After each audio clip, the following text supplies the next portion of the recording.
যে দ্রুততম সময়ের মধ্যে যদি আপনারা প্রোক্লামেশন না দেন তাহলে আমরা কঠোর কর্মসূচি নিতে বাধ্য হব।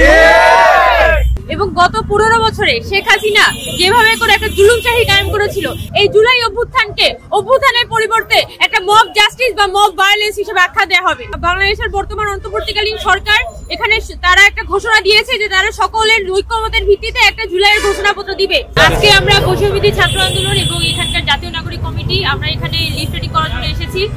গত 31শে ডিসেম্বর আমরা বৈষম্যবিরোধী ছাত্র আন্দোলনের পক্ষ থেকে একটা জনসমাবেশ করেছিলাম জাতীয় শহীদ মিনারে। সেখানে আমরা ঘোষণা দিই যে 15 জানুয়ারির মধ্যে আমাদের জুলাইয়ের প্রোগ্রাম থাকবে।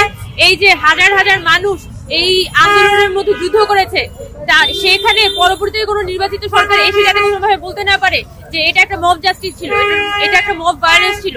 এবং আমাদের যারা ভাই বোনরা যারা পড়াশোনা করছেন স্কুলে, তাদের উপর যাতে ভবিষ্যতে এটাকে কেন্দ্র করে কোনো আক্রমণ হইতে না পারে সেই নিশ্চয়তা আসলে সরকারের পক্ষ থেকে থাকতে হবে।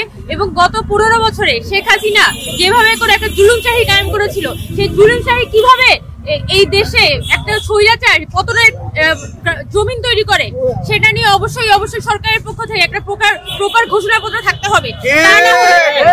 তা না হলে ইতিহাসের পাতায় এই জুলাই অভ্যুত্থানের পরিবর্তে একটা মব জাস্টিস বা মব ভায়োলেন্স হিসেবে আখ্যা দেওয়া হবে। আমরা চাই না যে আমাদের এই যে মহান অভ্যুত্থান, সেই অভ্যুত্থানকে কোনোভাবেই কলঙ্কিত করার কোনো ধরনের সুযোগ থাকুক।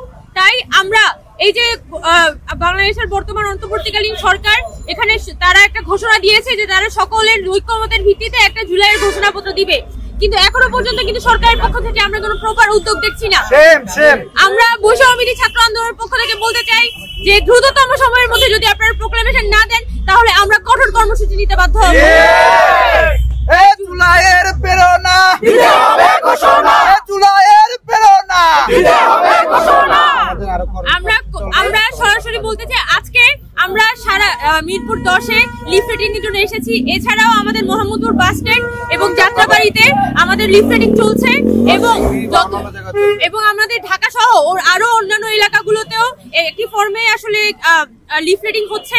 আমরা এখানে জুলাই যে ঘোষণাপত্র, সেই কর্মসূচিতে কোনোভাবে আপোষ করব না এবং আমরা খুব সহজে আমরা বলতে চাই যে দ্রুততম সময়ের মধ্যে কোনো প্রকার দীর্ঘসূত্রিতা ছাড়া এখানে জুলাইয়ের ঘোষণাপত্র ঘোষণা করতে হবে।